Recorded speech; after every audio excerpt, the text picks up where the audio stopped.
Baik, selamat sore.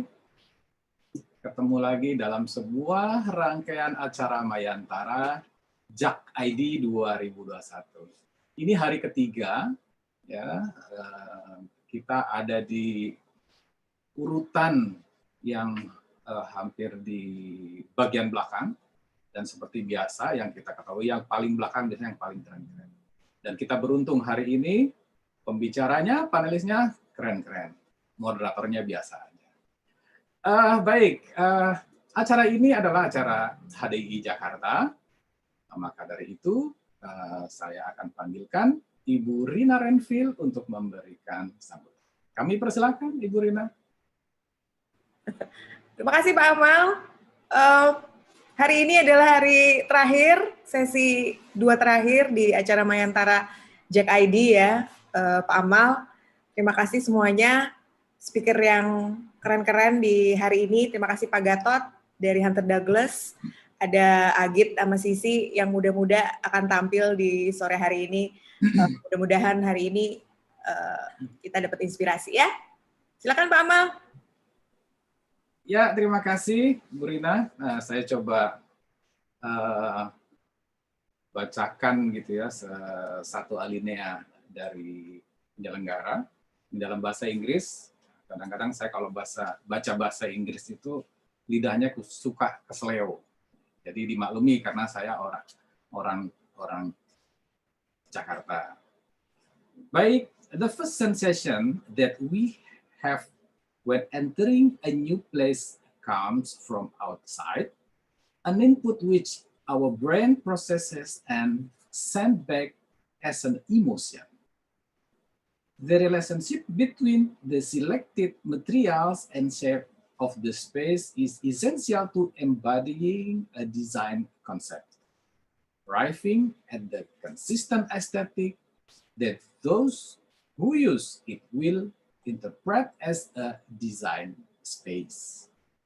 And how do we boost creativity along with an innovative mindset? Anda sudah berada di tempat yang tepat, pembicara-pembicara yang tepat. Ada 3 pembicara istimewa. Sayangnya mereka hanya harus bergantian satu-satu. Kalau bareng-bareng susah dengerinnya. Saya bacakan dulu CV singkatnya. Sebenarnya CV-nya panjang banget karena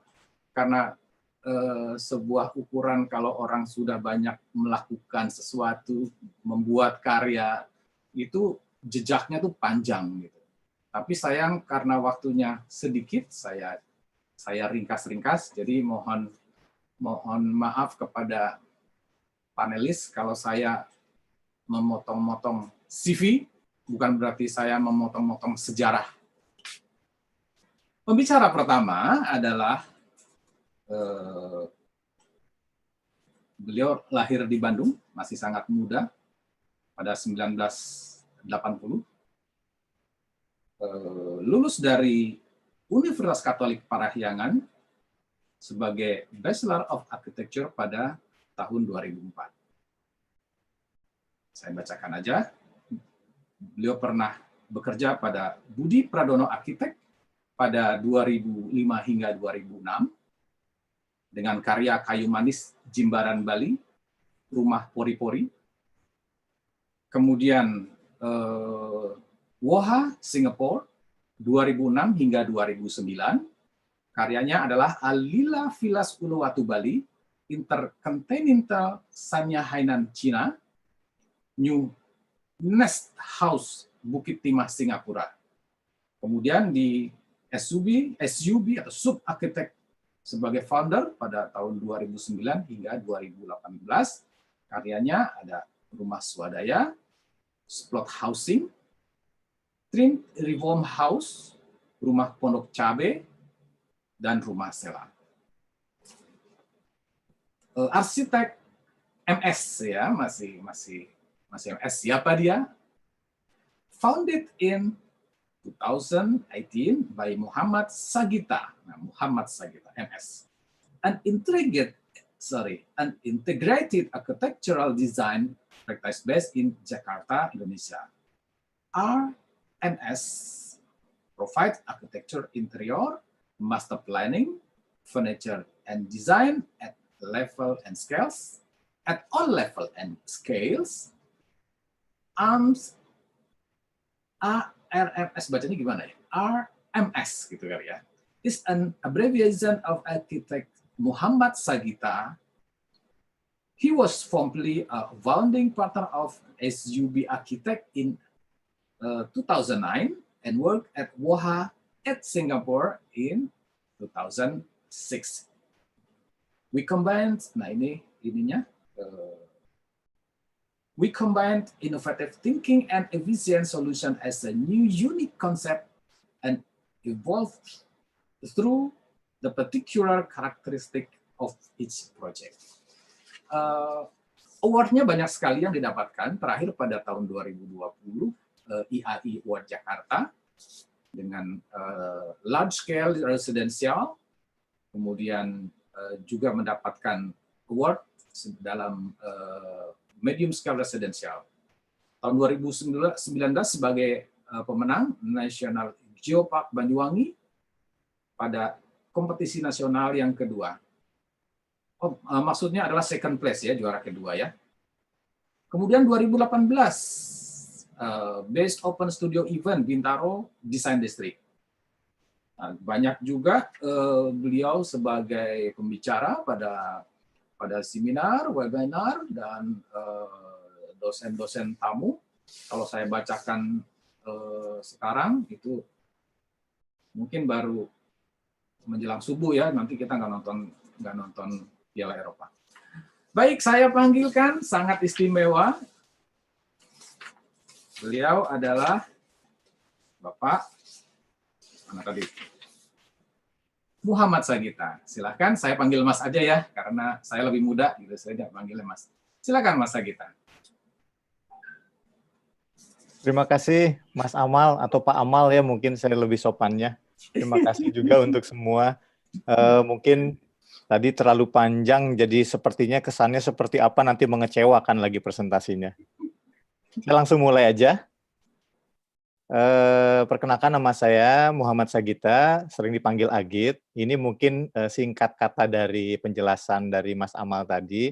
Jadi saat ini sudah bisa di next ya.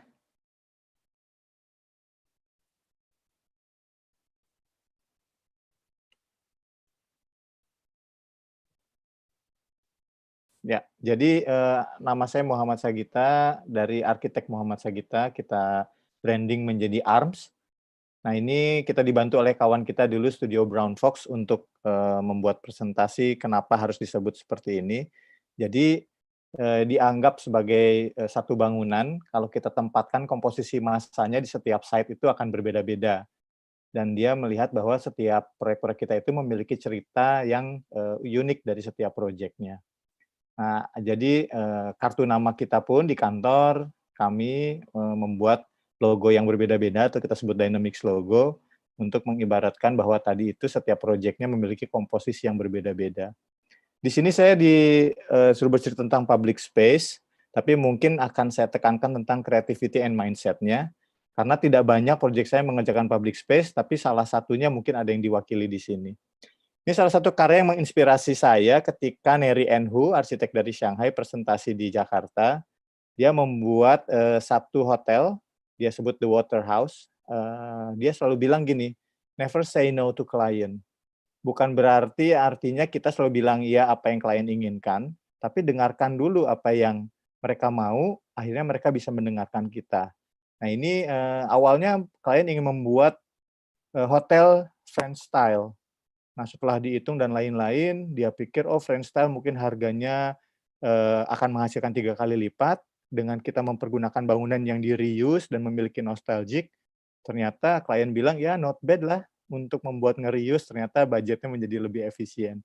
Tapi di sini adalah pola pikirnya adalah bagaimana arsitek itu peka untuk mereuse satu bangunan, karena limbah bangunan yang kita hancurkan itu sangat banyak. Nah, ini salah satu karyanya juga, Neri Enhu. Mungkin yang kenal para ibu-ibu di sini Sulwasu ya, jadi lebih ke kosmetik dari Korea. Ini bangunan yang dikerjakan oleh arsitek Korea, dia mencoba mengadaptasi, dia membuat satu semacam instalasi yang mengelilingi seluruh bangunan. Dia ambil dari gaya bahasa tempat apoteker obat saat itu ya, kotak-kotak. Dalamnya material yang eksterior juga masuk, bagaimana mengadaptasi, dan liftnya yang sangat kinclong dari bahan stainless steel itu selalu mereka lap sehari-hari oleh bagian hospitality-nya, bagian yang membersihkan. Nah, ini mungkin bisa menganalogikan bagaimana mungkin kulit selalu dilap-lap biar selalu bersih seperti itu maintenance-nya. Kira-kira bangunannya seperti ini, bagaimana beradaptasi dan bagaimana punya prosesi baru di bangunan yang lama.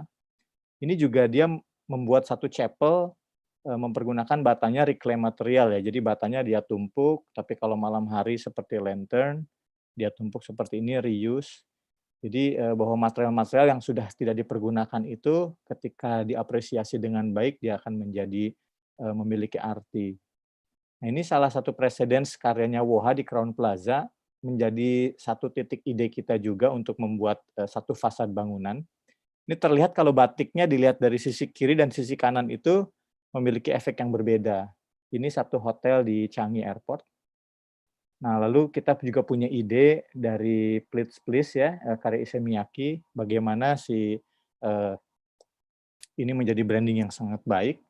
Nah, di sekitar tahun 2018 kita diajak kerjasama oleh kawan kita, brand Ria Miranda, untuk membuat satu bangunan di kawasan Bintaro yang akhirnya kita terjemahkan. Mungkin kalau di karya mereka ada karya plating seperti itu. Nah, kita bagaimana mengadaptasi arah hadap barat yang harus kita tutup, tetapi arah selatannya masih bisa kita nikmati seperti ini. Nah, ini kalau dilihat dari luar, seperti ini kurang lebih fasadnya. Kalau kita lihat prosesnya, ini yang saya presentasikan. Jadi dari dana existing yang ada, bangunan ini dulunya adalah klinik. Dia memberikan beberapa program ruang yang ingin diperlukan di bangunan ini. Dan bagian atas itu ada semacam balkonnya, ada multi-function, bisa jadi meeting room, bisa jadi retail. Nah, kalau kita lihat bangunan existing-nya adalah seperti ini, jadi bangunan lama, rumah, lalu dialihfungsikan menjadi klinik, klinik untuk dokter, dan lain-lain untuk anak-anak yang perlu bantuan. Lalu kita propose seperti ini, jadi beberapa bagian dari balkon kita bungkus, kita wrap dengan secondary skin yang baru, sehingga membuat fasad yang lebih segar. Tapi formnya sendiri kalau diperhatikan, dia tidak berubah. Hanya atapnya saja kita buat lebih simple, atapnya kita ganti, seluruh struktur kita reuse, bagian-bagian bawah kita sisakan hanya strukturnya saja sehingga lebih terbuka, dan dilihat dari tampak lainnya kira-kira seperti ini, dan ini yang kita propose. Nah, ini ketika masuk, biasanya orang di rumah sudut itu untuk pintu masuknya selalu dibikin 45 derajat menghadap terhadap corner, tapi kita pikir tidak harus seperti itu, jadi kita membuat satu detail jendela sudut yang bisa jadi bagian main entrance juga. Tangga puter yang bentuknya memang melingkar, kita tetap manfaatkan, hanya kita reclad saja bagian dindingnya sehingga dia tetap bisa dipergunakan tapi menjadi lebih menarik. Bagian dalamnya, bagian atas, karena kita harus menghalau matahari barat, kita tutup. Kurang lebih hasilnya seperti ini. Jadi kalau kita lihat dari sisi sebelah kiri dia tetap transparan, dari sisi kanannya dia merupakan kaca merupakan panel-panel besi. Ini sisi entrance masuk yang memang saya buat detail khusus untuk sliding door-nya. Ini area tangga yang memang kita reclad bagian dindingnya saja, kita pergunakan dari tangga existing. Ini kalau terlihat sisiknya, screen-nya yang memang lebih transparan. Dan di bagian dalam ketika kita bongkar plafonnya ternyata banyak dinding-dinding lama yang memang kita biarkan apa adanya. Dan kebetulan klien juga setuju dengan itu bahwa di area publiknya mereka tahu bahwa seluruh dinding tidak harus dibuat halus, tidak seluruh dinding yang bergelombang itu harus kita haluskan karena memang selain faktor biaya juga merupakan ada historicalnya di sana. Dan ini kita expose dan kita kasih LED stripe biar mengekspos si bata-bata tersebut. Ini kalau dilihat dari bagian atas, ternyata kacanya itu tetap kita merasa transparan ke bagian jalan. Tapi kalau dari sisi lainnya, dia tetap tertutup. Dan akhirnya kita diajak juga kolaborasi bagaimana mendesain dari satu bangunan yang juga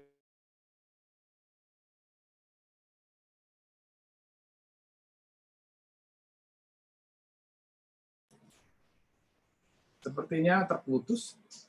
Apakah terputus?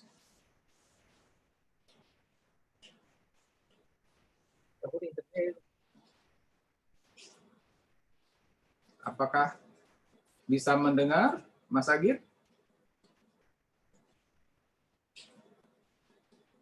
Ya, sepertinya sudah tersambung lagi, cuman masih mute ya, Mas Agit. oke. Ya, silakan. Jelas ya, mungkin terkendala koneksi. Mungkin yang ini saya ulangi sedikit, takutnya tadi terputus. Jadi ini adalah karya kita Trim Reform House. Jadi bagaimana bentuk box yang memang kita buat bagian ujungnya terpancung, jadi seperti seorang pinggang wanita yang tetap memang ramping di bagian pinggangnya. Nah, mereka ternyata melihat ini berpotensi untuk desain baju, diambil juga sebagai kantongnya. Lalu ada juga, nah ini kurang lebih seperti ini bentuknya. Lalu ini salah satu karya kita juga disebutnya rumah sela, jadi kita permainan box yang saling menumpuk seperti permainan Lego ya, ada 2 material, dan diinterpretasikan juga seperti bajunya saling menumpuk seperti itu potongan. Ini karya bangunannya yang sudah jadi. Nah ini juga tadi yang di-mention oleh Mas Amal bahwa kita memenangkan juga kompetisi, tapi sayangnya juara 2, jadi tidak dibangun. Ini pola pikir kita untuk Geopark Banyuwangi. Kalau kita melihat zaman dulu nih game-game saat saya muda dan masih muda ya seharusnya sekarang. Ini kayak pixelated ya, Pac-Man tapi pixelated. Nah ini kita terjemahkan kalau di Banyuwangi itu terkenal dengan gajah nguling, jadi ada filosofinya. Tapi untuk bentukan yang geometrik kita sederhanakan seperti pixelated dan diterjemahkan menjadi bentuk bangunan.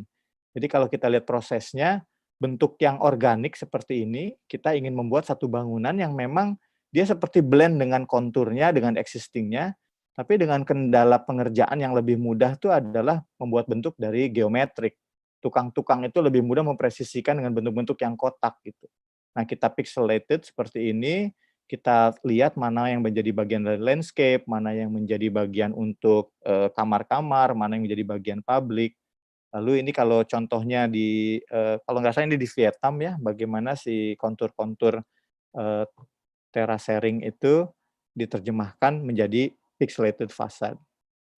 Ini saya cepat aja, jadi kalau misalnya Singapura dia punya semacam apa itu, yang waterfall baru di airport-nya, nah ini kita bikin waterfall-nya juga lebih lebih Indonesia, lebih lokal, lebih low cost, lebih maksudnya lebih low tech seperti itu.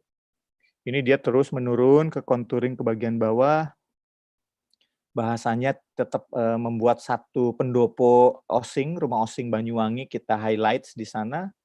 Jadi ketika orang prosesi datang, dia memang menikmati rumah osing itu di kejauhan, tapi dia mendapatkan prosesi untuk menikmati rooftop-nya dari reflecting pond, dan dilihat dari atas diharapkan bangunan yang kita buat itu menghilang dan blend dengan alam sekitarnya. Jadi tidak perlu bangunan itu harus berteriak, tidak perlu bangunan itu harus berbicara banyak, tapi dia justru mengagukan osingnya. Ini section-sectionnya yang kita study. Dan mungkin terakhir, ini saya sharing karena mungkin berhubungan dengan pandemi, ini sekitar 2019 kita mendesain satu hotel, sekitar 16 kamar, satu compact hotel, yang memang bagian atapnya kita buat semacam screen untuk secondary, bisa dibuat menjadi green screen dan in the future-nya bisa semacam solar panel. Tapi ketika pandemi, mungkin hal ini harus berpikir ulang gitu. Ini kamarnya sudah cukup kecil, satu kamar itu hanya sekitar 16 meter persegi, sangat compact.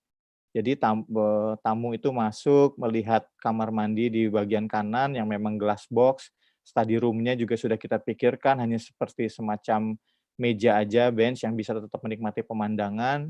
Seluruh kamarnya juga tetap memiliki sumber cahaya alami, bentuknya yang memang memang hanya tumpukan dari fungsi-fungsi tadi kita buat seperti ini. Tapi ternyata dengan bentuk yang tertutup, walaupun ini sudah banyak terbuka dengan kaca, kita harus berpikir tentang cost yang lebih efektif dan lebih terbuka.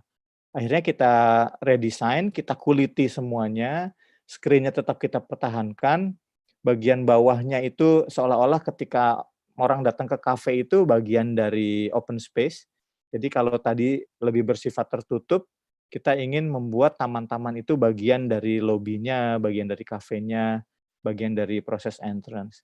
Nah ini mungkin salah satu respon kita di bangunan publik yang memang sebelumnya kita propose sebagai area-area kafe yang tertutup, tapi di area seperti ini untuk efektivitas budget dan lain-lain, kita coba hal-hal yang seperti ini. Dan menurut kita, masyarakat pun sudah semakin banyak menerima, bahkan suka ada orang yang bilang, wah tren zaman sekarang nih seperti kafe-kafe yang bangunan mangkrak katanya, kafe-kafe yang belum jadi. Tapi ternyata sebenarnya spirit yang harus diapresiasinya adalah bagaimana orang sudah mulai mengapresiasi hal yang reuse tadi itu merupakan sesuatu estetika yang baru. Jadi kita lebih lebih peka lagi bahwa sebenarnya segala yang dihancurkan itu bisa dan mudah. Tapi kalau kita bisa mereuse dan mempergunakannya dengan bijak, itu menjadi lebih bijaksana dan lebih baik. Kurang lebih itu presentasinya. Terima kasih. Saya serahkan ke Mas Amal lagi. Wow, gile, keren banget. Terima kasih Mas Agit ya. Sayangnya kita tidak bisa mendengar tepuk tangan audiens dan pasti pada tercengang gitu ya. Bayangkan kartu nama grafis aja dikonsep secara arsitektural. Gimana kalau karya arsitekturalnya? Baik, kita coba pada pembicara kedua ya, yang juga pasti keren. Karena pembicara hari ini memang dipilih untuk yang keren-keren. Saya bacakan CV singkatnya. Beliau adalah seorang Business Development Eksekutif pada Hunter Douglas Indonesia. Mengawali karir di Hunter Douglas Indonesia pada September 2013 dengan posisi sebagai Technical Executive dengan fungsi memberikan dukungan terkait bidang teknis dan ikut serta aktif memberikan usulan terhadap solusi aplikasi terhadap material. Yaitu material-material terutama yang diproduksi oleh Hunter Douglas. Beliau berkegiatan aktif dalam pendampingan dan pengawasan beberapa proyek di mana aplikasi Hunter Douglas Architectural dipergunakan dalam desain bangunannya. Antara lain LRT Sumatera Selatan, BIJB Airport, Kertajati, Majalengka, Stasiun Kereta Api Layang Soekarno-Hatta International Airport, dan beberapa proyek Hunter Douglas Architectural berskala nasional lainnya. Saat ini, setelah 7 tahun berkarir di Hunter Douglas, dipercaya untuk memegang posisi sebagai Business Development dengan tugas pokok memberikan dukungan konsultasi desain aplikasi sebagai spesifikasi teknis, budgeting price, dan designer relationship. Latar belakangnya juga sebagai arsitek, ya, jadi sebuah posisi yang tepat. Saya berikan kesempatan, kami persilahkan Bapak Gatot Prasetyo Wiroso ST. Silakan Mas Gatot, saya panggil Mas juga karena saya lebih muda. Baik, terima kasih Pak Amal atas waktunya. Saya mengikuti Mas Agit juga, mungkin harus manggil Pak Amal ya, biar enak nanti menyapanya.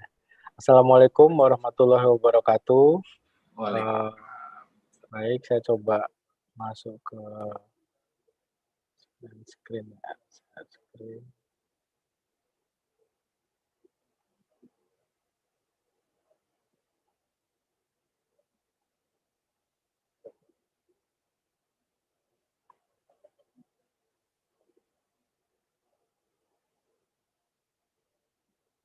Sebentar.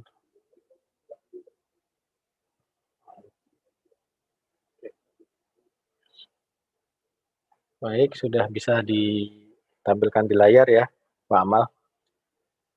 Baik, terima kasih atas waktunya. Baik, saya awali. Eh, saya Gatot Prasetyo Wiroso dari Hunter Douglas Architectural Indonesia, Business Development. Kemudian saya di sini dipercaya untuk dapat memberikan sedikit pemaparan mengenai material Hunter Douglas pada acara Mayantara Jack ID 2021 dengan tema Public Space, Creativity and Mindset. Baik, standar saya akan coba mulai dengan apa itu Hunter Douglas dan bagaimana perusahaan kami berdiri dengan produk filosofi utama, yakni kita ada 3 filosofi utamanya, yaitu desain, di mana Hunter Douglas akan mencoba untuk tetap dapat memberikan support, dukungan kepada rekan-rekan arsitek dan desainer. Yang utama adalah desain, kemudian functionality, karena desain tanpa fungsi yang tepat akan tidak dapat berjalan sebagaimana mestinya. Kemudian setelah fungsi berjalan kita memiliki filosofi yang ketiga, yakni comfort. Jadi bisa berfungsi dan bisa nyaman sehingga dapat berjalan sustainable seperti yang diharapkan. Hunter Douglas sendiri sebuah perusahaan dari Jerman yang saat ini memiliki kantor headquarter di Belanda.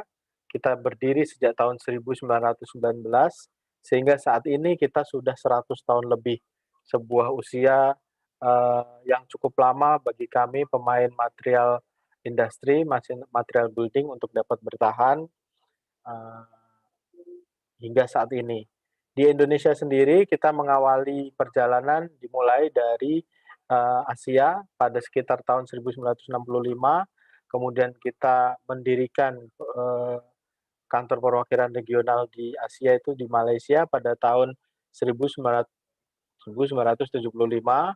dan untuk di Indonesia sendiri kita sudah memiliki kantor dan fasilitas produksi yang ada di Cikarang. Untuk kantor kita ada di Wisma 77 Tower 2 daerah Selipi. Untuk di Indonesia kita mulai sejak tahun 1994. Oke, untuk milestone dari beberapa proyek kami yang paling tua mungkin yang terrecord oleh kami adalah di Bandara Soekarno-Hatta, itu mulai sekitar tahun 1989.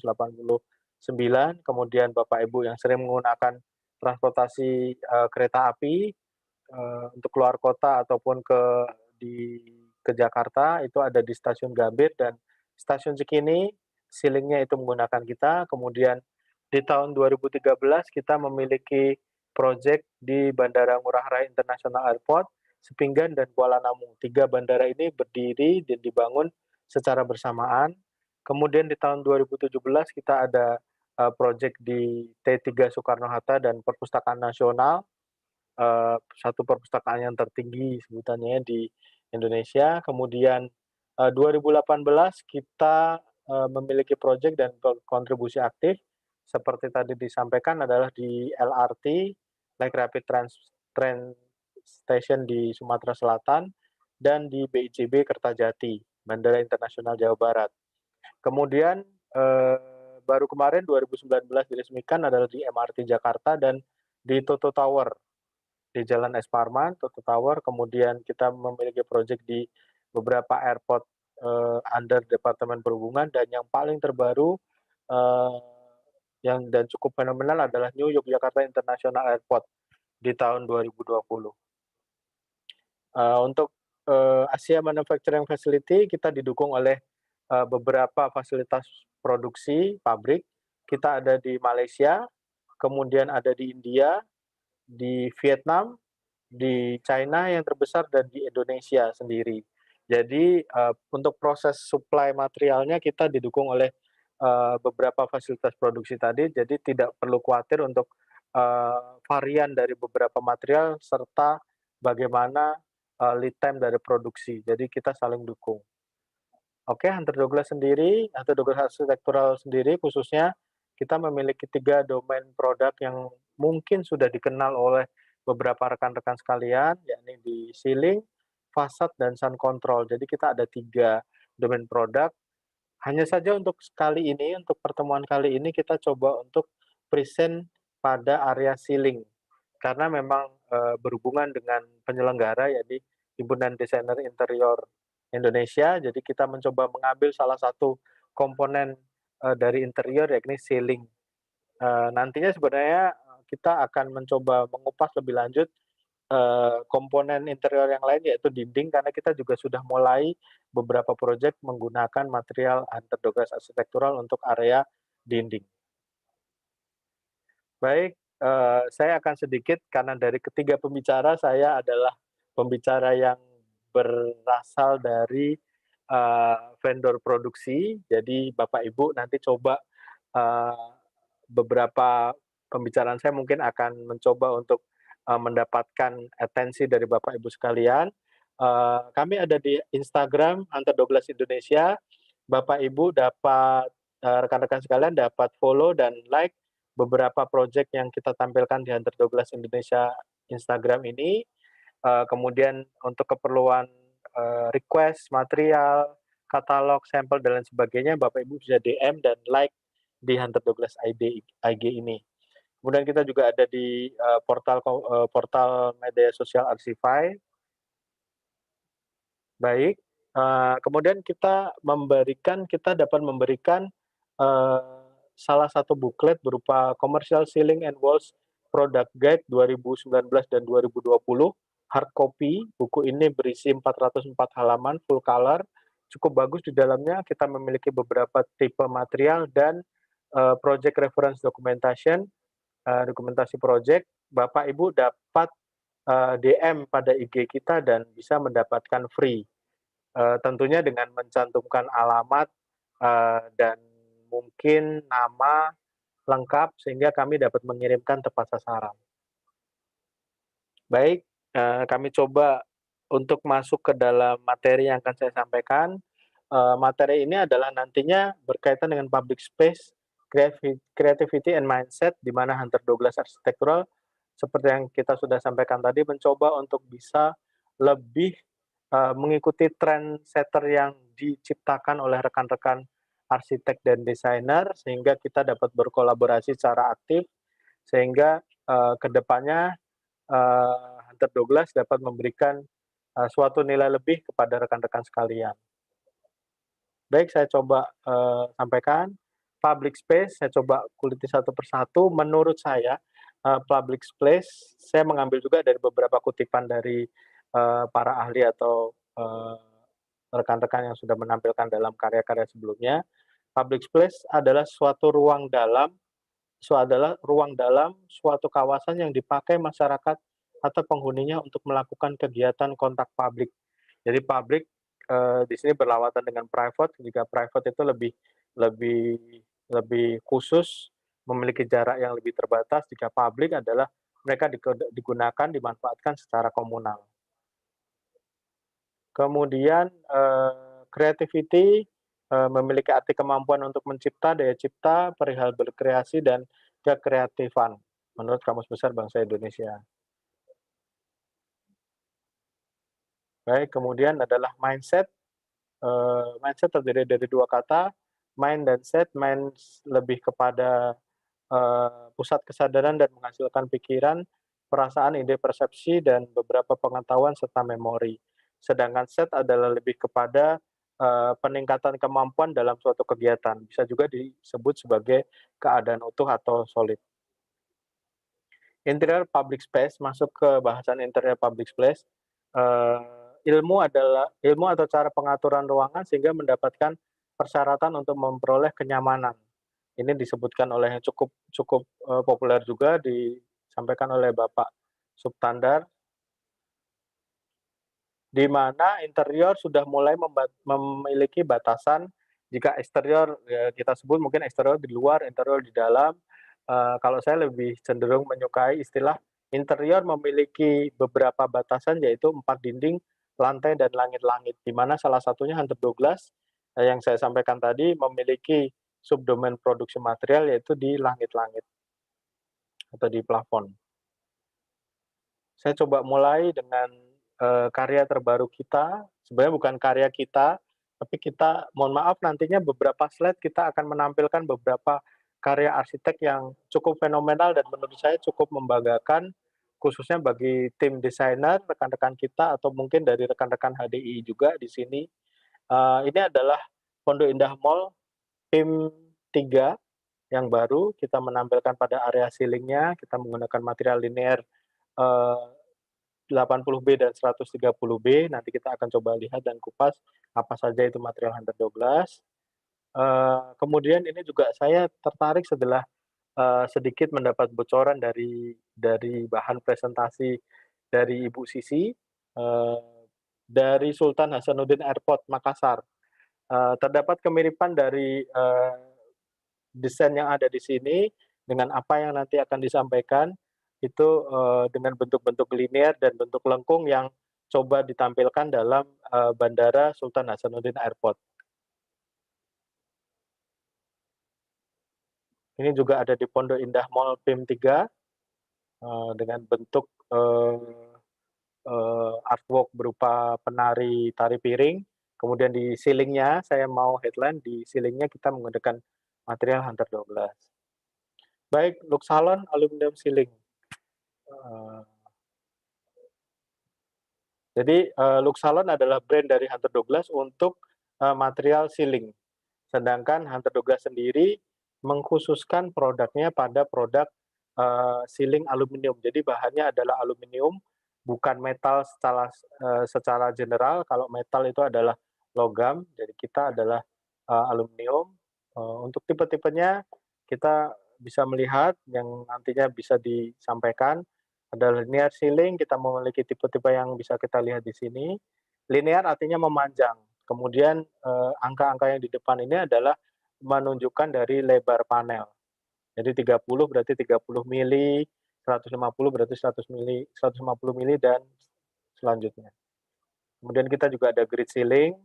Tampilan grid ceiling itu mulai populer digunakan oleh para desainer di Indonesia, desainer interior di Indonesia.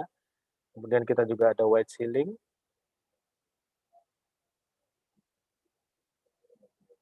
Kemudian straight ceiling, tile ceiling, dan XL panel. XL panel adalah panel kita yang cukup besar, berukuran lebar lebih dari 1,3 hingga 1,4 meter. Kemudian panjangnya bisa mencapai 5 meter. Kemudian nantinya juga kita akan sampaikan hard vault. Roda kita juga. Ini adalah bentuk fabric yang cukup modis dan mendapatkan penghargaan Red Dot Award. Baik, dari Lux Salon sendiri kita coba sampaikan adalah beberapa poin, yaitu creativity form, creativity finishing, creativity pattern, comfort, material, dan inovasi. Kami mulai dengan creativity form, dari bentukan-bentukan alam yang ada di sekitar kita, bentukan-bentukan bergelombang, tidak teratur, dan mungkin tidak simetris. Kami coba tampilkan dengan adanya material kita berupa curving form. Material curving form ini bisa didapatkan di Hunter Douglas dengan nantinya diskusi yang cukup mendalam dengan tim kita. Bentuk-bentuk itu bisa kita lihat antara lain horizontal curving process. Jadi bentuknya tetap ya, tidak ada ketinggian berombak dalam proses vertikalnya, tapi hanya horizontal. Kita bentuk lihat seperti ini. Contoh proyeknya adalah seperti ini.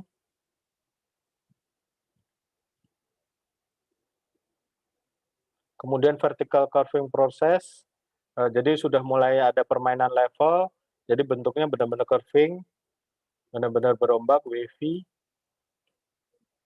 seperti karya kita yang ada di Medan, Vihara Sinar Buddha Medan. Kita menggunakan Excel panel dengan bentuk baffle. Kemudian bentukan seperti ini yang mungkin cukup memberikan inspirasi, ada di Jeju Dream Tower Korea.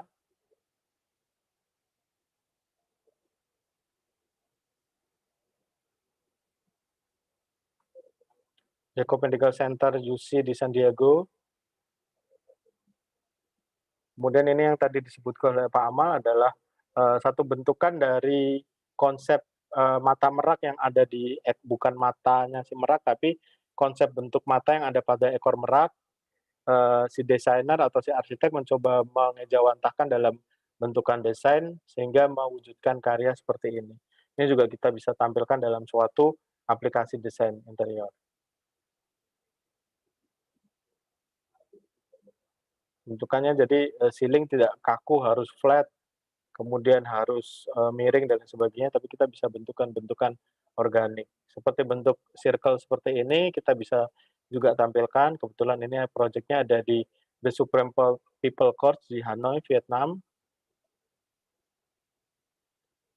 Jadi bentukan-bentukan panel lengkung yang ada di Bandara Ngurah Rai Airport, itu kita juga dapatkan dari bentuk lengkung panel dan bentuk lengkung carriers, jadi pemegang panel. Jadi orientasi arahnya sudah berbeda, panelnya tetap lurus, tetapi bentuk lengkungnya yang ke arah berlawanan. Ini ada di Pudong Shanghai Airport. Sepertinya dipercepat atau 1 menit lagi, nanti bisa pada saat Q&A bisa ditampilkan lagi yang berikut. Oke, baik. Kemudian yang selanjutnya adalah creative finishing, color. Jadi kita juga memilih beberapa pilihan warna, jadi tidak usah khawatir dengan pilihan warna yang ada. Bapak Ibu bisa memberikan sentuhan-sentuhan warna yang berbeda atau cukup eye-catching untuk beberapa desain yang ada, sehingga desain yang ada tidak monoton.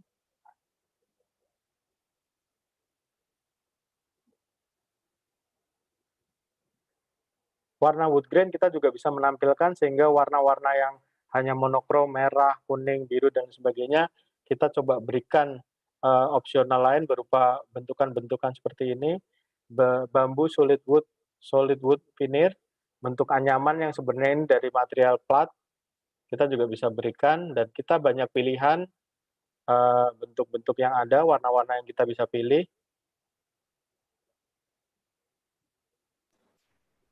Waktunya sudah habis. Baik, terima kasih. Mungkin saya bisa melanjutkan di sesi yang lain nantinya, Pak Amal. Saya bisa sampaikan terima kasih untuk Pak Amal atas waktu dan kesempatan yang diberikan.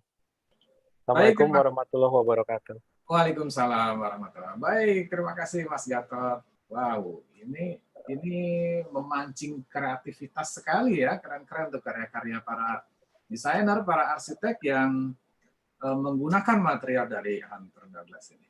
Ya, bagi yang mau nanya, tahan dulu ya, dicatat saja dulu, catat semua unek-unek yang menyangkut kepada diskusi kita hari ini, webinar kita hari ini dicatat, nanti bisa dilontarkan ya di sesi berikutnya.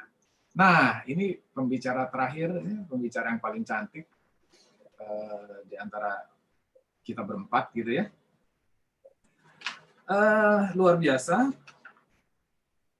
Beliau adalah seorang direktur ruku-ruku. Nah, ruku-ruku itu saya baru tahu, ternyata ruku-ruku itu nama tumbuhan yang istimewa ya, yang bisa kita bisa konsumsi. Sebagai interior art programmer PT Dewi Prima Kencana, interior art programmer and entrepreneur, Sisi received her design degree from the Bandung Institute of Technology. Since 2011,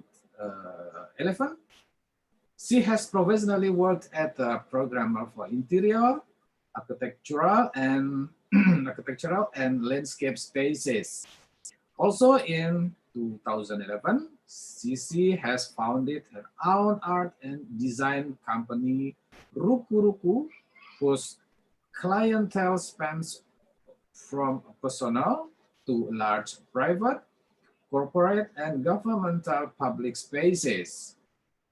She has also previously worked as an interior designer for commercial and hospitality spaces. He work extends from conceptual to field work, including selecting and designing artworks to aesthetically collate with spatial, interior, and architectural. She is interested in expanding her curatorial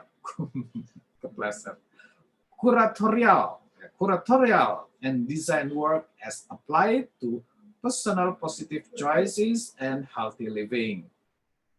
In June to her creative and artistic evolution, she is overjoyed to join a health nature care business funding team to express her passion in the aesthetically meaningful and beautiful lifestyle.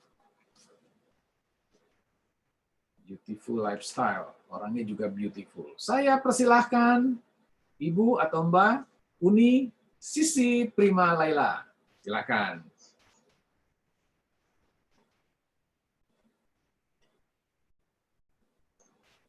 Ya, terima kasih Kak Amal. Tuh manggilnya kakak kan? Iya, iya. Yang lain bilang Pak, aku panggilnya Kak. Asik. Ya, Terbukti muda. terima kasih untuk waktunya. Sebelumnya saya mau appreciate dulu HDI Jakarta. Ini acara 3 hari ini luar biasa. Dalam kondisi COVID ya, masih bisa terlaksana. Kita nggak bisa ngumpul, tapi dikejar juga lewat online gitu. Happy banget gitu. Terus aku juga nonton banyak. Itu justru menjadi inspirasi untuk apa yang mau aku sampaikan hari ini.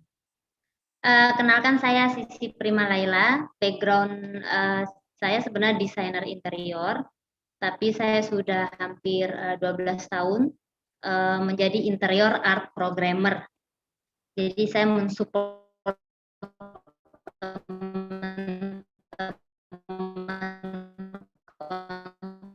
Suaranya ya terputus-putus.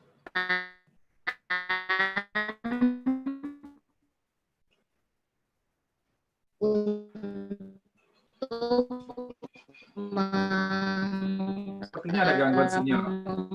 Membuat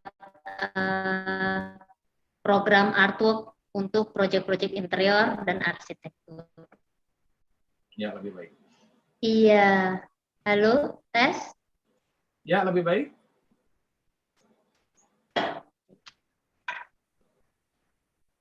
Tes? Ya, udah kedengeran ya? Ya, silakan dilanjut.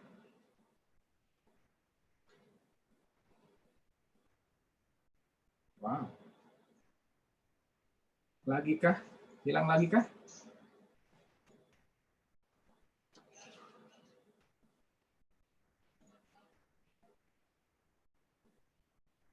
Terputuskah? Baik, sambil menunggu Mbak Sisi ya melanjutkan, mungkin ada permasalahan di jaringan atau karena di sini juga hujan gede.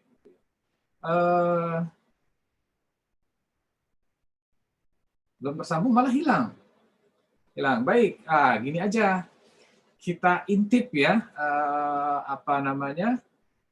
pertanyaan yang sudah mungkin belum ada yang menuliskan juga ya, belum ada yang menuliskan karena mungkin masih ditulis di pad-nya masing-masing gitu, belum berani di sini karena tadi saya bilang suruh disimpan. Ya, baik.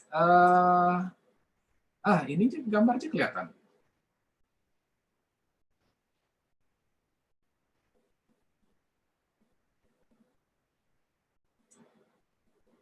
Apakah sudah bisa? Ya, saya suruh menerangkan ya. Kalau saya lebih senang menerangkan daripada menggelapkan. Nah, gimana? Lucu juga ya. Saya menerangkan ini dari panitia membuat chat Pak Amal terangkan. Gue harus tanggung jawab. Ya, nggak apa-apa sambil kita menunggu Mbak Sisi. Saya akan terangkan dengan kemampuan saya. Semoga saya mampu. Ya, ini saya nggak tahu. Ini ceritanya tentang love problem. Apakah ada hubungannya dengan masalah percintaan gitu? Saya rasa juga ya ini lebih kepada sebuah public spaces ya, public space. Saya lihat ada di sebuah bandara di Sulawesi Selatan. Nah, kemudian gambar yang berikutnya adalah ada 4 suku mayoritas di Sulawesi Selatan: Bugis, Toraja, Makassar, dan Mandar. Ini saya nggak bisa jelasin dong. Baik, gini aja. Kita mungkin sambil menunggu ya. Sambil menunggu, ada dari Mas Gatot tadi selisih yang bisa ditampilkan lagi juga nggak apa-apa menurut saya. Atau misalnya diceritakan sedikit. Silakan Mas Gatot. Boleh. Baik, terima kasih. Ini bukan memanfaatkan sinyal yang putus ya, Pak Amal ya. Iya, silakan. Nanti jangan kaget kalau tiba-tiba saya stop. Baik, monggo. Ya. Baik, sudah bisa terlihat ya, Bapak? Halo. Oh, oke. Oh, tersambung lagi. Baik. Kembali ke Mbak Sisi, kembali. Teman-teman, mohon maaf sebelumnya. Udah doa. Jadi saya langsung aja ya. Langsung, ya.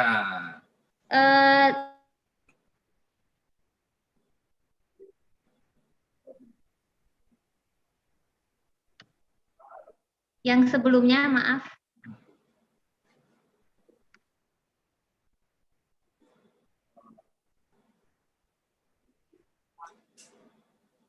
Yang sebelumnya, next. Ya, next. Nah, ini. Di sini.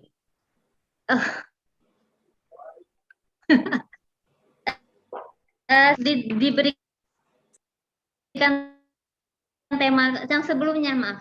Jadi ada 5 yang ingin saya sharing. Ini sebenarnya refleksi ya, refleksi yang saya lakukan, yang kami lakukan setelah mencari tahu apa sih itu.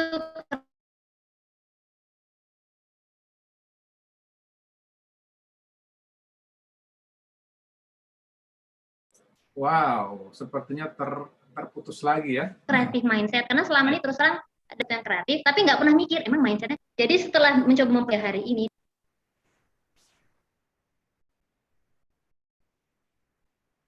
Putus lagi. halo? Ya, silakan. Ini kalau bahasa kampung saya namanya biar pet. Silakan. Iya. Itu jadi kita sangat mencintai profesi kita kan. Jadi kalau saya mencintai profesi saya, itu berarti kita harus mencintai masalah-masalah yang ada yang terjadi di lapangan gitu. Nah, tapi apakah benar kita mencintai masalah yang ada?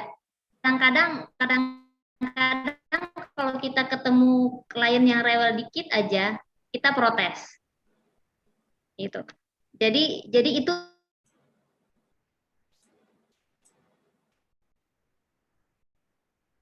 jadi maksud saya kami mencoba merefleksi, maksud saya dan tim punya kreatif. Contohnya gitu misalnya dalam salah satu proyek kami ini kami beri kesempatan untuk public space bandara di Sulawesi Selatan. Di daerah Sulawesi Selatan itu ada 4 suku mayoritas, yaitu Bugis, Toraja, Makassar, dan Mandar. Itu harus adil dalam artwork gitu. Nah itu gimana caranya? Kami harus berkomunikasi dengan penduduk setempat, dengan ahli adat, terakomodir harapan mereka. Nah di situ kami harus menahan diri ya untuk mendengarkan. Nah, jadi kalau kita tidak, itu kan sebenarnya masalah, tantangan. Jadi kalau kita tidak mencintai tantangan itu, itu akan susah untuk dilakukan. Saya rasa teman-teman seprofesi yang lain juga pernah merasakan pengalaman seperti itu. Next.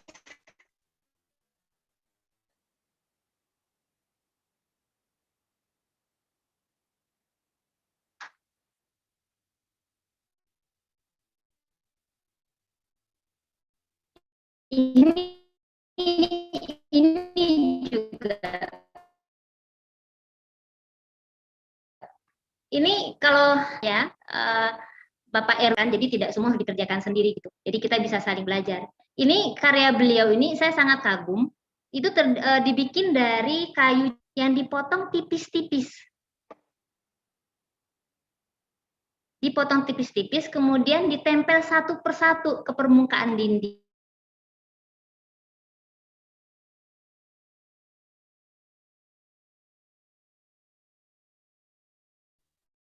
Tidak mencintai.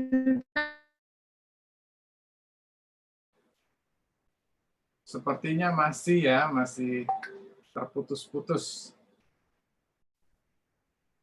Tapi Mas Amal, ini yang ditampilkan sama Mbak Sisi menarik sekali ya. Ini kalau saya sebutnya sisik batu, karena kita pernah membuat satu screen dari batu, kita sebut sisik batu.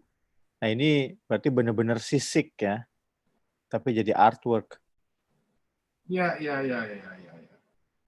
Sepertinya ini disusun itu tadi ya, dari kayu-kayu yang tipis itu ya.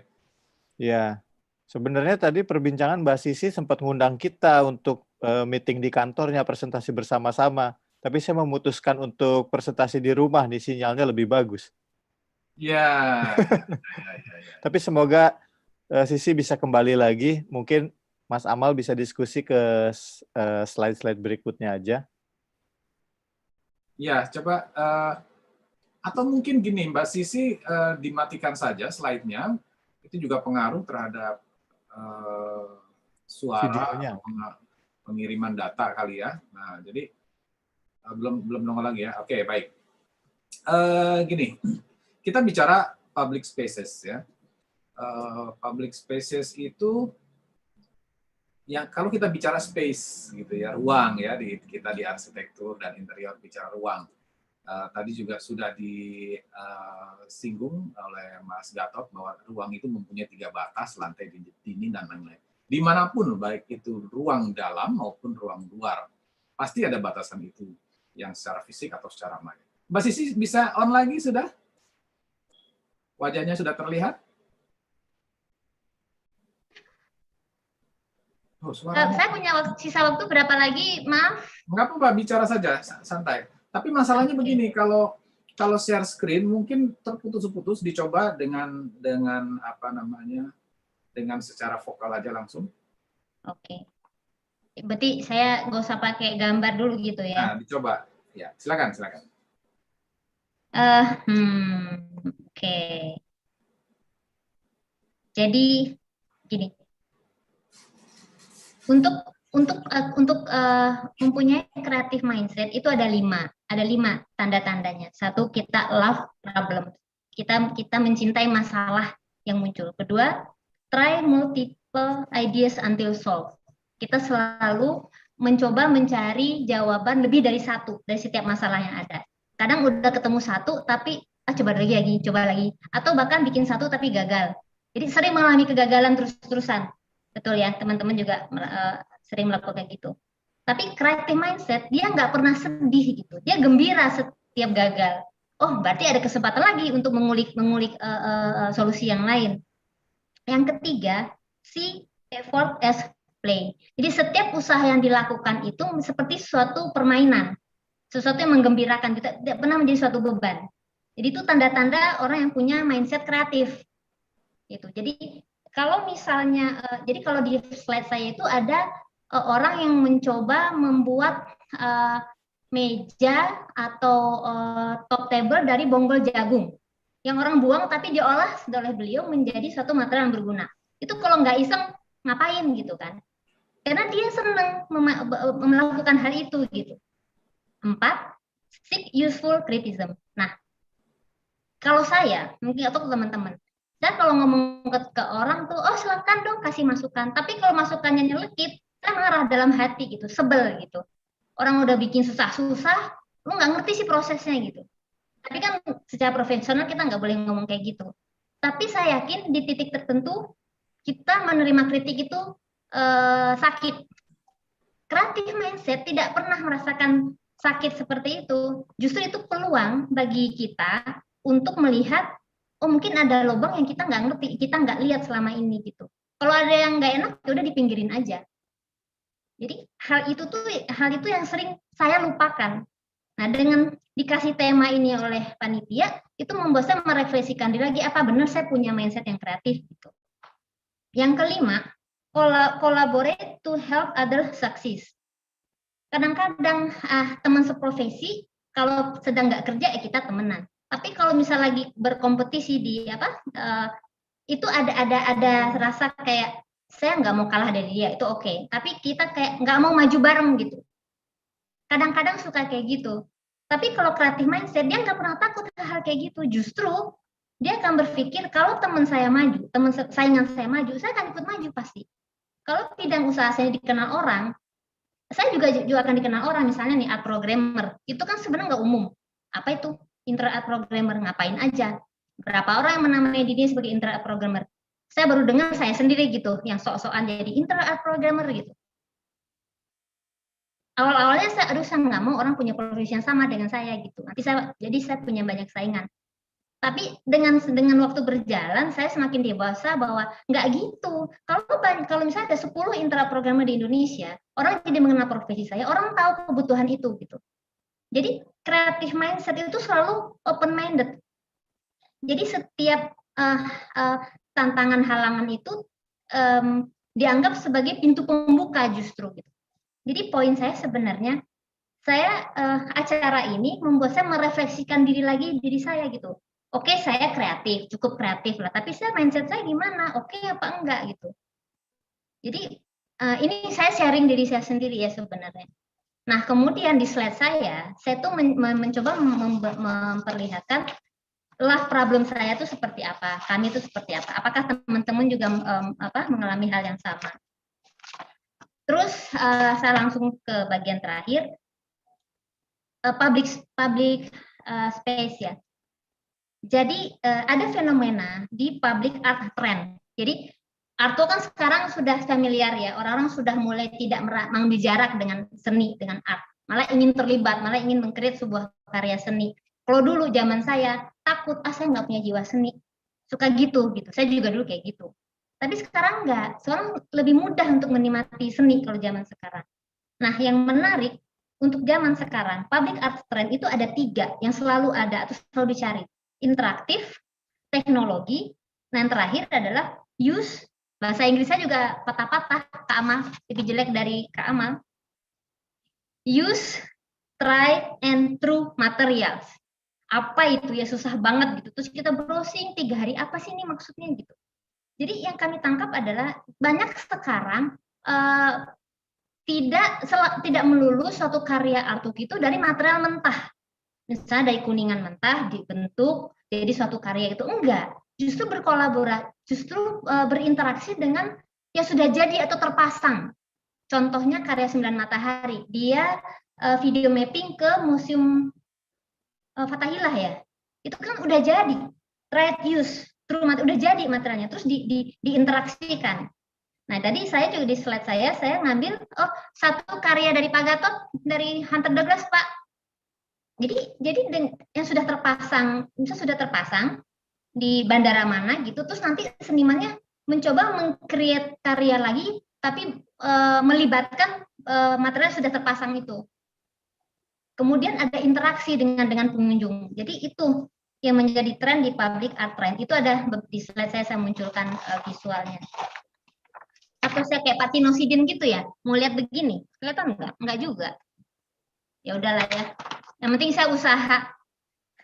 Mungkin kalau ada yang pengen lihat, saya bisa email gitu slide saya, nggak apa-apa, saya share ke teman-teman. Jadi itu. Nah, kenapa bisa seperti itu? Karena zaman sekarang itu kita nggak bisa lepas dari teknologi. Maaf, waktunya berapa lagi nih? Oh, oke, nggak tahu saya berapa lagi. Kita kasih tahu aja ya. 4 menit maksimal. Oke. Teknologi. Dulu waktu saya dari kecil tuh sudah senang lukis, ngegambar gitu ya. Tapi nggak ngerti teknologi. Gitu, nggak ngerti. Maksudnya waktu kuliah juga AutoCAD juga udah akhir-akhir gitu. Halo? Ya, lanjut. Nah, ya, lanjut ya. Jadi tapi kalau zaman sekarang, apalagi dalam situasi pandemi ini ya, kerasa banget ketergantungan kita sama teknologi. teknologi membuat semua serba cepat, ya, semua serba cepat. Kita jadi selalu terburu-buru. Kita praktisi industri kreatif, misalnya ada project, kita kan based on project ya biasanya ya. Itu selalu hal yang dikerjakan tuh lebih panjang daripada waktu yang disediakan, ya kan? Itu selalu. Nggak mungkin, oh terserah Bu Sisi aja, kapannya selesai nggak apa-apa. Itu udah nggak mungkin lah, itu tuh dalam mimpi aja. Nah, akibatnya apa? 5 poin tadi yang saya sampaikan tuh akhirnya hanya sebagai wacana. Kita kalau dikasih tantangan jadi stres. Aduh ini belum kelar. Udahlah kita maksudnya kurang aja lah masalahnya, nggak usah diulik lah, copy paste aja gitu. Itu sering kejadian kan? Nah, aku nggak ya, atau saya aja. Terus nggak mau dikritik, nggak ada waktu lagi, nggak mau dikasih masukan gitu. Mau kolaborasi nggak usah lah, buang-buang waktu. Jadi intinya gini. Bagi profesi saya programmer, chemistry itu penting karena saya menjual sesuatu yang nggak ada wujudnya di awal, abstrak sekali gitu. Jadi kalau saya nggak ada chemistry dengan klien, ya kita nggak bisa nyambung gitu. Nah, untuk menciptakan chemistry berarti harus ada ketulusan, ya kan? Supaya tulus, benar-benar tulus ya. 5 poin itu benar-benar dilakukan gitu. Kalau klien punya masalah ya kita selami, saya selami masalahnya apa, oh ya. Gitu. Dikritik klien ya saya harus terima, oh ya, apa ya, saya dengerin gitu. Ada apa lagi tadi? Ada berapa pun? Apalagi effort gini, mencari solusi itu harus sabar. Udah dapat 1, bikin lagi 2, bikin 3, gagal sekali, gagal 2 kali, 3 nggak apa-apa, nggak marah gitu. Jadi creative mindset itu selalu gembira setiap ketemu masalah. Nah, sekarang saya tanya ke diri saya sendiri, apakah saya masih selalu gembira melakukan setiap titik-titik di kerjaan di profesi saya gitu. Nah, tadinya kalau interaktif saya mau tanya, sharing ke Agit, ke Mas Gatot, ke Mas Amal, gimana apakah tetap gembira dalam segala hal dalam proses itu? Kalau ya berarti selamat, Anda punya mindset yang kreatif gitu. Jadi kreatif itu tidak melulu menghasilkan ide yang brilian, enggak, tapi happy dalam menjalankannya gitu. Kira-kira gitulah refleksi saya gitu untuk tema ini. Saya berterima kasih sekali pada panitia dikasih tema. Jadi bikin saya kayak udah 13 tahun, 14 tahun berprofesi, di hari ini saya mikir, oh apa iya saya benar-benar punya mindset kreatif. Mungkin itu dia bisa saya sharing ya. Tadi saya mau pamer, saya punya bikin artwork kinetik yang kayak desain luar negeri gitu, tapi nggak bisa deh, udahlah nggak apa-apa. Terima kasih. Ya, keren banget ya. Nanti pastilah kita semua bertepuk tangan ya. Cuma sayang sekali kita tidak bisa mendengar. Sebentar, ini sebelum kepada sesi diskusi, sepintas aja tadi ada 5 hal itu love problem, apalagi yang nomor 2 ya? Itu dia karena bahasa Inggris ya, aku misalnya contekan. Oke. Nomor 2, try multiple ideas until solved. Oke, singkatnya? Itu udah singkat banget Kak. Oh, tadi itu 3 paragraf Kak. Oke, yang ketiga? See effort as play. Ulangi. Putus See melihat. Oh, see. Oke, see. Effort as play. As play. Wow. Bermain. Ya, saya lagi didikte ini. Yang keempat. Sama aja kita ya. 4. Ini penting, ini kuncinya. Oke, baik. Ini kuncinya, benar. Ini by the way saya nggak mau diklaim ya. Ini saya dari Kieran Flanagan, co-founder at the Behavior Report. Jadi saya belajar dari orang lain juga gitu. 4. Ya. Nah, ini yang paling susah nih. Seek useful criticism. Think useful. Seek mencari. Seek. Ya. Okay. Jadi bukan ditunggu, dicari-cari orang buat kritik kita gitu. Seek useful criticism. Baik, yang kelima? 5, nah ini. Collaboration. To help others succeed. Jadi boleh nggak aku agak tambahin dikit yang nomor 5 ini? Dikit aja. Biasanya aku tuh dulu tuh kolaborasi supaya gimana gue keren, gimana karya gue keren. Nah ini enggak, berkolaborasi untuk membantu orang lain sukses gitu. Gimana gitu kan? Tapi creative mindset tuh kayak gitu. Jadi dia bantu orang sukses karena nanti dia percaya kita akan ikut sukses gitu. Gitulah kira-kira. Ya. Ini dalam ya, dalam sekali. Baik, kita coba sudah masuk kepada sesi tanya jawab. Di kolom Q&A sudah ada penanya. Mohon izin, ini ada yang apakah bisa, ada penanya pertama dari Helen. Apakah bisa, ini karena hanya ingin tanya doang, apakah mau berbicara langsung, apakah bisa diizinkan oleh panitia? Baik, sambil nunggu jawaban dari panitia. Oh, sudah ada tulisannya di bawah. Pertanyaan untuk Mbak Sisi. Bagaimana peranan art programmer sebagai bagian dari elemen desain interior tanpa melenceng atau mengganggu desain interior itu sendiri? Nah, silakan, Mbak Sisi. Ya. Ini pertanyaan yang setiap proyek itu ada. Jadi bagi saya, mohon maaf, ini bagi kami ruku-ruku prinsipnya, artwork itu mensupport konsep yang sudah dibikin oleh arsitek dan interior.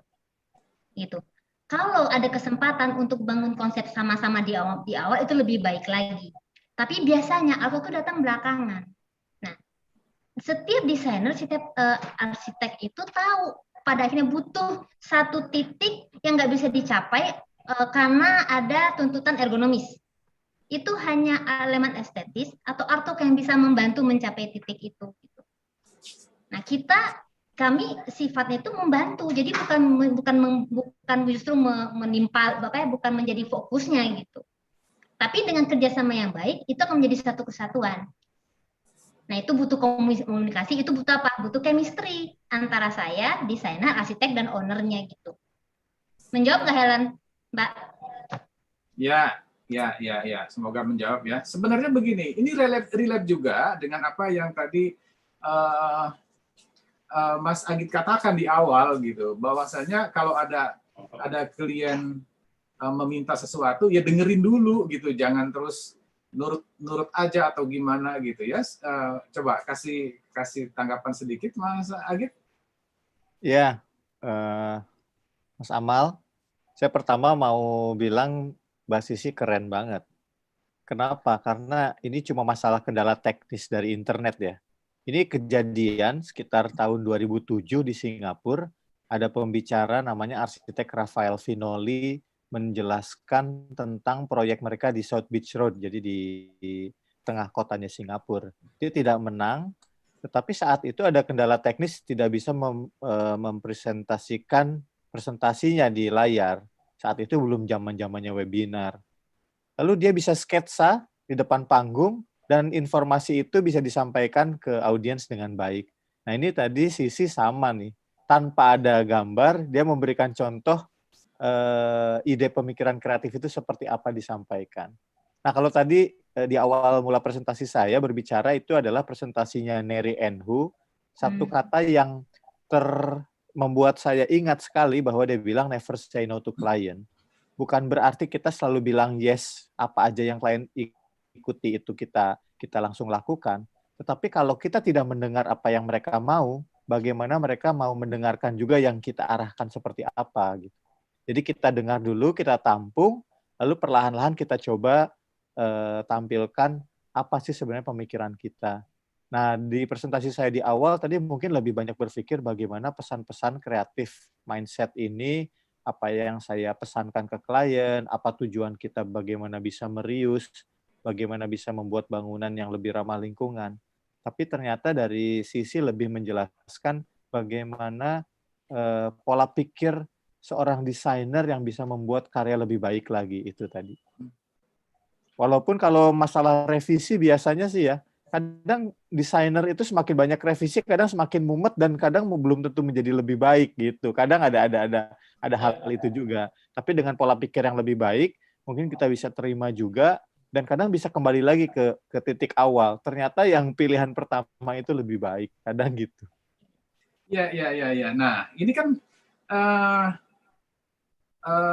Mas Agit punya klien, anggap aja eh, apa namanya, orang biasa lah ya, anggap aja hanya seorang klien. Kemudian Mbak Sisi kliennya mungkin udah lebih kepada kumpulan orang-orang corporate ya, government gitu ya. Karena jarang sekali seorang diri atau seorang proyek-proyek private yang dilakukan oleh proyek-proyek Mbak Sisi.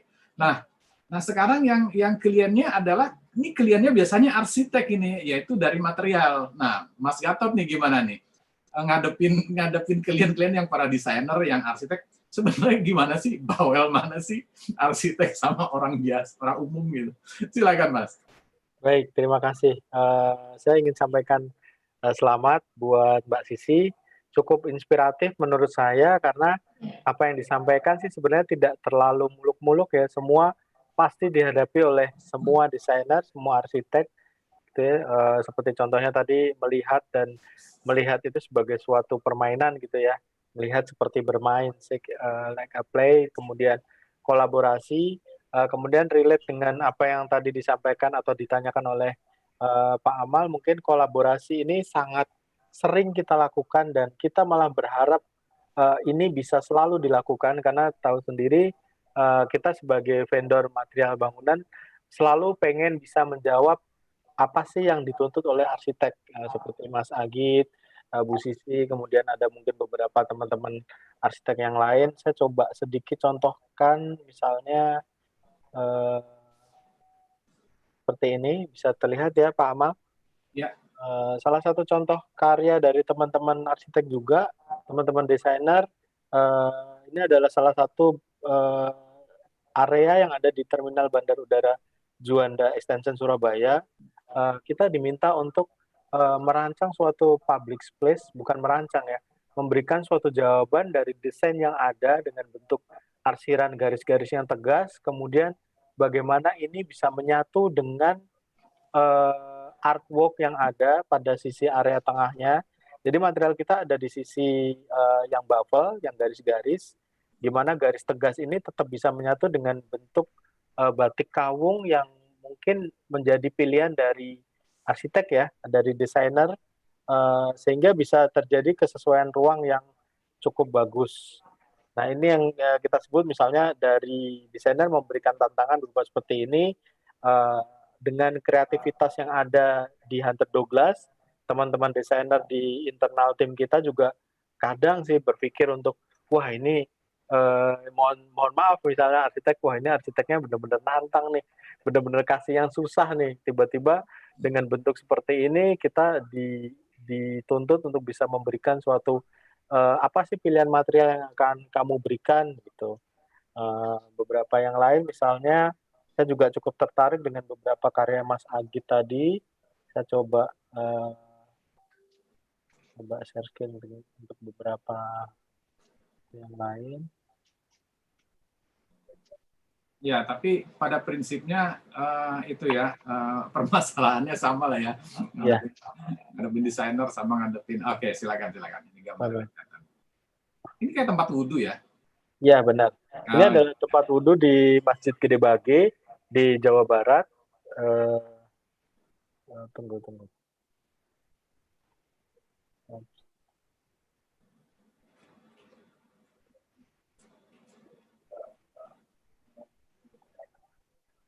Ini. Oh iya, keren. Ini adalah tempat wudhu. Jadi tempat wudhu tuh setahu kita kan biasanya flat gitu ya, flat. Kemudian juga ketinggiannya mungkin tidak terlalu tinggi. Kemudian karena aktivitas di dalamnya juga tidak banyak, juga cukuplah gitu kan. Nah, ternyata dari teman-teman desainer, teman-teman arsitek tuh coba deh ditampilkan suatu bentuk ceiling yang tidak monoton. Jadi kita coba tampilkan. Kalau di sini adalah bentuknya arsiran, bentuk sederhananya arsiran dari tipe linear, jadi bentuknya juga dari lebar yang tidak sama sehingga mewujudkan karya seperti ini. Saya coba lagi. Oke. yang sangat ingin saya tampilkan tuh yang tadi jawaban dari beberapa karya Mas Agit ya. Udah bisa dilihat ya, Pak Amal, Mas Agit, Mbak Ya. Sisi. Di sini adalah kita juga memiliki finish concrete look finishing. Jadi concrete look finishing ini seringkali sekarang menjadi tren ya. Tapi ini berupa finishing. Jadi materialnya adalah plat aluminium, di mana plat aluminium ini dipercaya lebih tahan karat. Kemudian yang paling intinya adalah kita lebih ringan daripada material konkrit. Dan material ini juga bisa menutup sempurna dengan beberapa sistem yang ada di Hunter Douglas. Nah, ini juga awalnya berawal dari tantangan. Mas, aku nggak pengen bikin dari material yang aluminium. Aku nggak pengen material yang metal. Tetapi desainku adalah material-material yang benar-benar concrete look gitu. Oke, kita kunci concrete look, kemudian kita coba inovasi, development dengan tim kita yang ada, kemudian kita menghasilkan bentuk, di finishing kita bisa jawab tantangan dari desainer, dari arsitek, kemudian dari sistem gimana kita masuk ke R&D development, ternyata muncul dan akhirnya kita tampilkan kita bisa nih, dan beberapa karya hasil material kita juga bisa menjawab pertanyaan seperti ini. Bahkan kita sudah sampai ke material yang marble look finishing, jadi bentuknya sudah bukan harus dari marmer atau batu mualam, kita bisa tampilkan ini dalam bentuk-bentuk tier 1 dari bentuk aslinya, tapi cukup bisa eye-catching dan tetap bisa mendukung dari karya-karya arsitek. Ya, baik. Nah, menurut itu sudah cukup menjawab ya. Sebentar, kita coba intip lagi dari penanya berikutnya. Ya, terima kasih Mas Gatot tadi ya penjelasannya. Untuk Mbak Sisi lagi.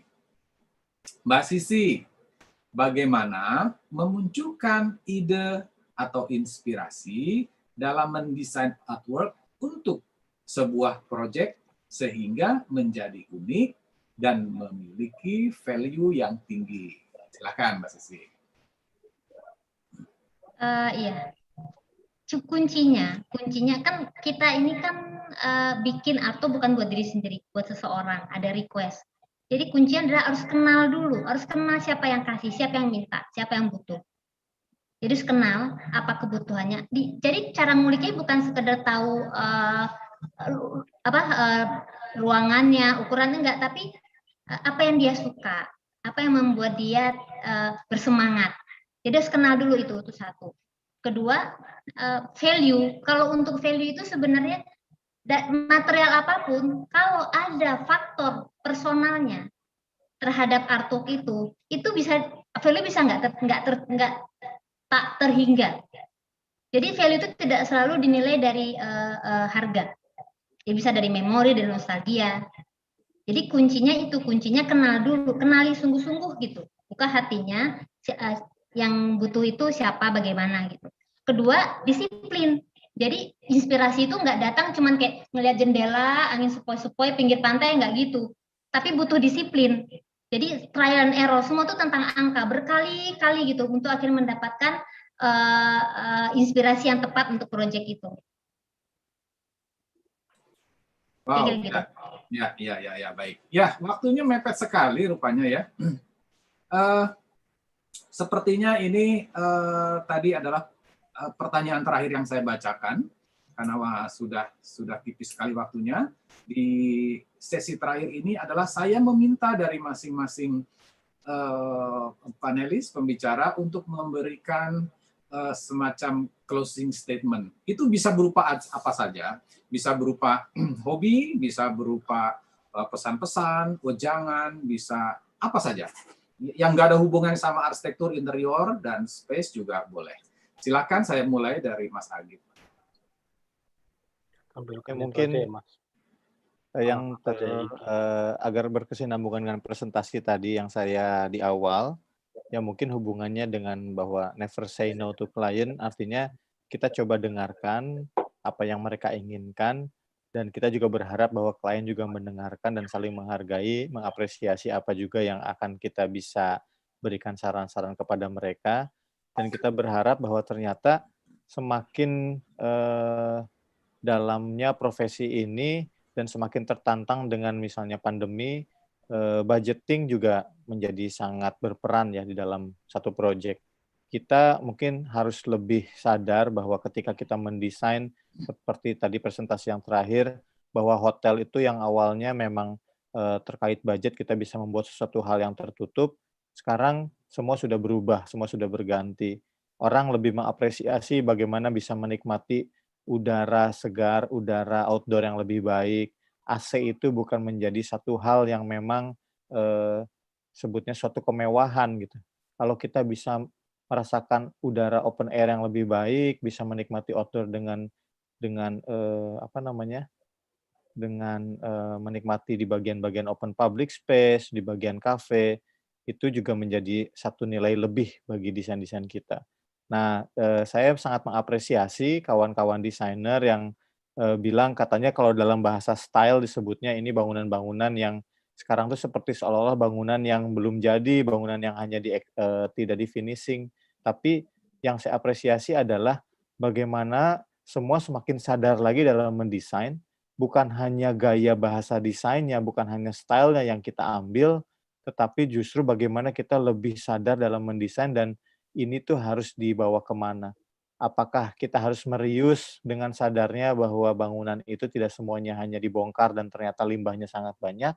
Nah, itu menjadi satu gerakan yang sangat baik menurut saya. Kurang lebih itu, terima kasih dari saya. Baik, selanjutnya langsung saja kepada Mas Gatot, silakan. Baik, terima kasih. Kalau dari saya mungkin tidak banyak. Dari Hunter Douglas mungkin kita ingin sedikit apa ya? Baik, kalau dari saya coba tambahkan sedikit, saya kutip dari beberapa materi presentasi dari Mbak Sisi.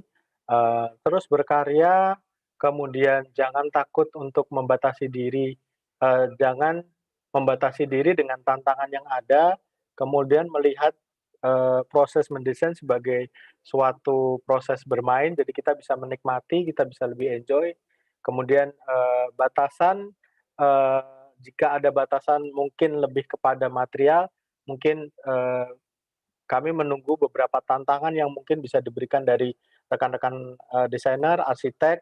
Jadi jangan membatasi diri terhadap suatu desain yang mungkin akan diterapkan pada suatu bangunan, suatu ruang, suatu karya seni yang ada, sehingga kita bisa yang terakhir juga mengambil sedikit materi dari Mbak Sia adalah kita tetap berkolaborasi. Jadi kolaborasi itu mungkin kita perlukan karena kita tidak mungkin bisa berjalan sendiri, kita menyelesaikan suatu karya itu sendiri tanpa adanya kolaborasi. Terima kasih untuk waktu dan kesempatannya, Pak Amal. Baik, terima kasih kembali. Mbak Sisi, singkat, padat, silakan.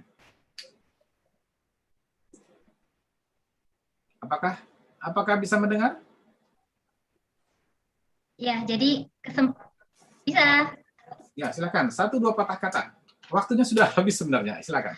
Sedikit aja mungkin ya. Ya. Jadi ini kesempatan buat saya. Mungkin saya ajak teman-teman juga untuk merefleksi diri sebagai desainer. Apakah kita sungguh-sungguh punya creative mindset, ya kan? Jadi ketulusan gitu. Ketulusan itu nggak hanya dalam berhubungan bermasyarakat, ternyata dalam berprofesi pun butuh ketulusan gitu. Ketulusan dari hati dalam menjalankan profesi kreatif. Ya kan, apakah kita tulus to love problem? Apakah kita tulus menerima kritikan, gitu kan? Apakah kita tulus berkolaborasi? Jadi ketulusan itu akan melahirkan chemistry dan itu yang penting. Gitu. Chemistry terhadap apa yang kita kerjakan ataupun terhadap pihak-pihak yang kita ajak bekerja sama. Itu aja sih sebenarnya. Terima kasih untuk HDII dan panitia. Baik, terima kasih kembali kepada para pembicara, para panelis. Saya tidak akan menyimpulkan karena tadi sudah tersimpulkan dengan sendirinya. Nah, saya hanya akan membuat beberapa garis bawah ya, bahwasanya kita nggak boleh kurang ajar sama klien gitulah ya. Justru ketidakkurang ajaran itu membuat gagasan-gagasan akan berkembang dengan sendirinya, dengan kedisiplinan yang tinggi, dengan mencari tantangan-tantangan, menghadapi tantangan-tantangan dalam permasalahan desain. Dan tadi saya ada satu kata yang saya tangkap dari pembicara, yang ini yang sangat hakiki dalam bukan sekedar dunia desain, tapi dalam kehidupan kita. Jadi kunci kreatif adalah kita harus ceria, harus bergembira, dan yang paling penting bungkus terakhir adalah kita harus berbahagia. Sekian, terima kasih. Semoga kita semua hidup berbahagia. Saya kembalikan lagi, saya panggil lagi Ibu Rina Renville untuk memberikan penutupan mungkin ya. Silakan. Terima kasih, langsung tutup aja Pak Amal. Sudah. Terima kasih semuanya. Baik, terima kasih. Baik, terima kasih. Selamat sore.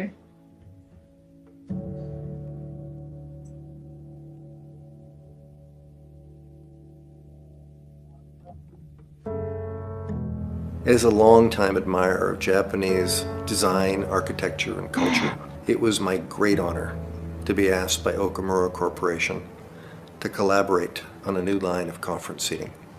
In our consideration, conference chairs should be distinct from chairs designed to support general office work.